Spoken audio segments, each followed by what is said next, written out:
বলো তো বাস্তুতন্ত্র কাকে বলে? বস্তাতন্ত্র কাকে বলে?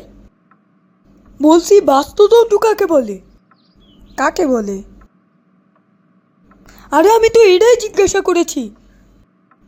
আকাশ পাতাল IITM আমাদের বই রে মা নিয়ে বয়ে গেল বোয়াল মাসে, আল্লাহ কি বলতেছি। আজকেও পড়ুস নাই না?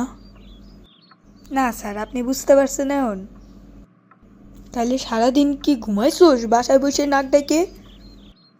সত্যি কইতে হ্যাঁ স্যার, আসলে হ্যাঁ স্যার। আজকে তো রাম্মুরা কব তারা তোর আজকে খাইছে, তুই শেষ। স্যার সরি সরি, আমি আর করবো না স্যার, সরি সরি স্যার, আম্মুরে এবারের মতো বললেন না স্যার, ভুল হয়ে গেছে স্যার। আমি আর মাফ করতেছি না তোর আম্মুরে আজকে। যদি আমি যদি এখন না পাই ব্যাপার না, আমি কল দিয়ে বলবো তোর মারে।